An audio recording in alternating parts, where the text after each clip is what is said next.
Okay, greeting to everyone.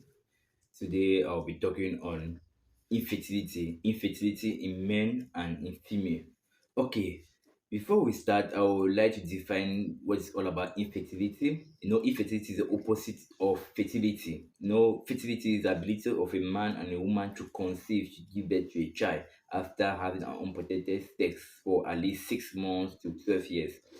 12 months. Then for infertility is the inability of a man and a woman to conceive even after having unprotected sex for 1 to 6 months or going to 12 months. There's infertility. Now we have two type of infertility. We have the primary infertility, secondary infertility. When we talk about primary infertility is when a man and a woman have never had a child and are now trying to conceive, having unprotected sex for 1 to 6 months or going to 12 months. Unprotected sex going to 12 months and they are unable to conceive. That we call primary infertility. For secondary infertility, it is when a man and a woman they have once had a child. After having a child for now they're going to 1 year, 2 years, they're not trying to conceive after having unprotected sex and they're unable to conceive and unable to have a child.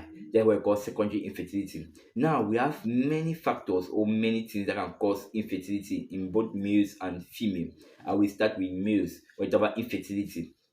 The cause of infertility in males is numerous, is many. There are many of them. We have what they call STI, sexual transmitted disease, can lead to infertility. That one that have been poorly treated. Yeah. We also have vasectomy. The vasectomy, we have castration. Castration. We also have a hormones problem in the system. We also have exposure to heat.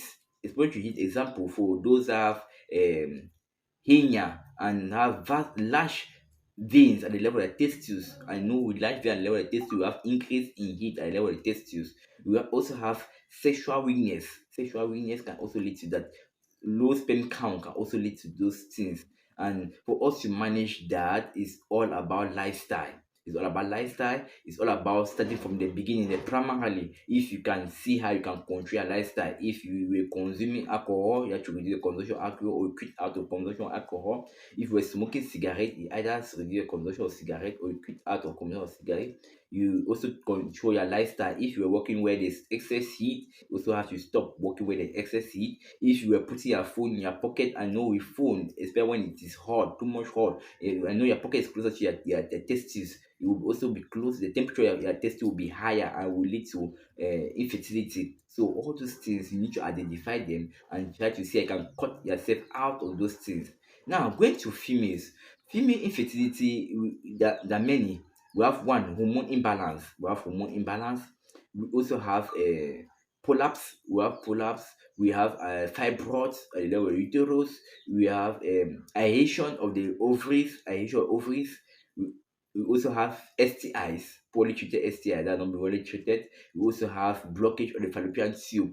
When the fallopian tube is blocked, we also have hysterectomy, removal of the uterus. So these are factors or things that can cause to infertility. Therefore, management or for prevention as a woman, as a young girl that's just growing up, if you are knowledgeable on these factors or this cause and you know how to manage them or know how to move out yourself out of this, it will be preferable and good. And one, for you to avoid this, I know I forgot about one cause. You have also cancer of the cervix. Cancer of the cervix can lead to this. How can we avoid cancer of the cervix? You will have early pap test before your first sex contact. Before your first sex contact, you have early pap test to identify the risk of cervical cancer or a vaccination of human papilloma virus. If you take a vaccination, you will also be good. And also, if you also maintain your hygiene, cervical hygiene, and also go for frequent checkup, screening, and so they can do some screening, identify some problem, and so they can manage them before it become chronic. Because we have chronic STI that can lead to all these factors. They are very, very important as a woman, as a man. If you're not yet married or you're prepared to be married, it's good to start from the base. Start from the base to monitor yourself, observe yourself, or go for frequent checkup. At least check yourself, your whole system.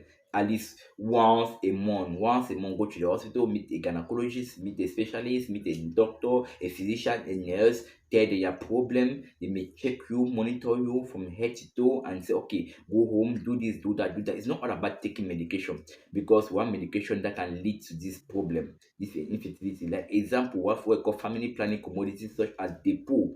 Depot have a tendency of causing what they call primary or secondary infertility. Yeah, it's very powerful.